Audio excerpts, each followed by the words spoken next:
इस देश में 12 लाख से अधिक साधु संत और पुजारी रहते हैं, लेकिन ये लोग इमामों के लिए वेतन की घोषणा करते हैं, एक पक्षीय कार्रवाई करते हैं। क्या एक सेकुलर एजेंडा है?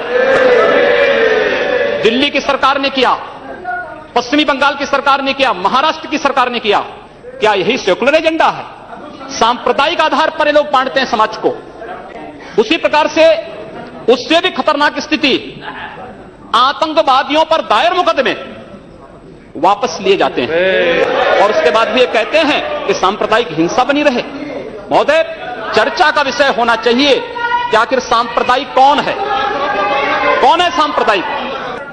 महोदय, जो हम लोगों ने जाना है, जो हम लोगों ने समझा है, इस सांप्रदायिक वह होता है जो कहता है कि मेरा इष्ट या मेरा देव या मेरा पैगंबर ही सर्वश्रेष्ठ है। उसके मानने वालों को तो जीवित रहने का अधिकार है, शेष को नहीं। मुझे लगता है वह सांप्रदायिक है। हिंदू जीवन दर्शन कभी इस बात की इजाजत नहीं देता। जियो और जीने दो पर विश्वास हमारा दर्शन करता है। और दुनिया की कौन सा मजहब और कौन सा ऐसी कौम है जिसको विपरीत परिस्थितियों में हिंदू दर्शन ने अपने यहां शरण न दी हो, उसको फलने फूलने का अवसर न दिया हो? कौन सा ऐसा है दुनिया के अंदर?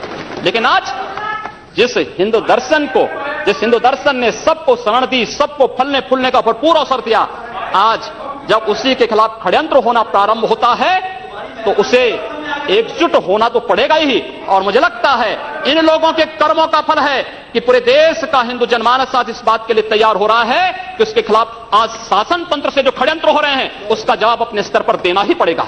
और आज वही स्थिति सामने आई है। महोदय, मैं पूछना चाहता हूं इन लोगों से, जब भारत का मुसलमान हज यात्रा करने के लिए जाता है, महोदय, जब हज यात्रा करने के लिए जाता है, उसकी पहचान कब भारतीय के नाम पर नहीं, पाकिस्तानी के नाम पर नहीं, बांग्लादेशी नाम पर नहीं, भारतीय उपमहाद्वीप का जो भी मुसलमान हज यात्रा करने के लिए जाता है उसकी पहचान हिंदू नाम पर होती है, उसकी पहचान भारतीय, पाकिस्तान या बांग्लादेश के नाम पर नहीं।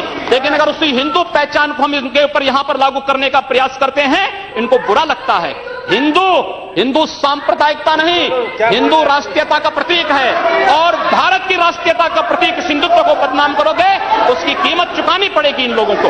और इसलिए महोदय, मैं आप सबके आपके माध्यम से एक बार कहना चाहता हूं। महोदय, एक बार गुरुदेव रविंद्रनाथ टैगोर ने कहा था, गुरुदेव रविंद्रनाथ टैगोर ने एक बात कही थी। उन्होंने कहा था अगर भारत को समझना है, बैठ गए आप, अगर भारत को समझना है तो मैं भारतीय अस्मिता को पहचानना पड़ेगा। और भारतीय अस्मिता को पहचानना है तो स्वामी विवेकानंद के बारे में आप जान लीजिए। स्वामी विवेकानंद ने एक बात कही थी कि गर्व से कहो हम हिंदू हैं। स्वामी विवेकानंद ने एक बात कही थी कि गर्व से कहो हम हिंदू हैं। स्वामी विवेकानंद तो सांप्रदायिक नहीं थे, स्वामी विवेकानंद तो किसी पार्टी के नहीं थे।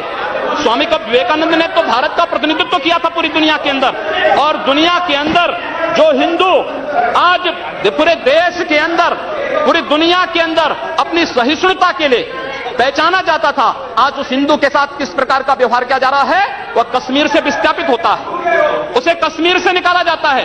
एक भी बार इस सदन में चर्चा नहीं होती है, इन लोगों का मुंह नहीं खुलता जब कश्मीर से 3.5 लाख की संख्या में कश्मीरी पंडित निकाले जाते हैं, तब ये लोग नहीं बोलते।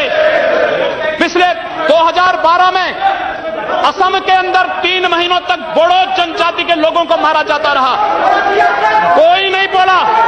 महोदय, कोई नहीं बोला। जम्मू कश्मीर के बाद जम्मू कश्मीर के हिंदुओं के मारने पर कश्मीरी पंडितों को उनके घरों से बेदखल कर दिया गया। एक भी बार ये लोग बोले नहीं, इनको पीड़ा नहीं हुई। दुनिया के अंदर ये अपने आप में बिरला उदाहरण था जहां पर अपने ही देश में अपने ही जानने वाले लोग विस्थापित होकर के खाना बदोश की जिंदगी जी रहे हैं। उस शर्मनाक घटना की निंदा एक भी बार इन लोगों ने नहीं की। मुंबई के दंगों पर ये लोग मौन रहे। जमशेदपुर और भागलपुर के दंगे कांग्रेस के समय हुए थे, एक भी बार इन लोगों ने उस पर चिंता व्यक्त नहीं की। और तो और 1984 में इस देश के अंदर जिन जिन सिख गुरुओं का योगदान इस देश को बचाने और इस देश की धर्म और संस्कृति, इस देश के समाज को बचाने में बहुत महत्वपूर्ण थी, उन सिखों के कत्लेआम पर भी इनको शर्म महसूस नहीं होती है। और आज ये लोग इस देश के अंदर बात करते हैं सांप्रदायिक सौहार्द की, इनका पूरा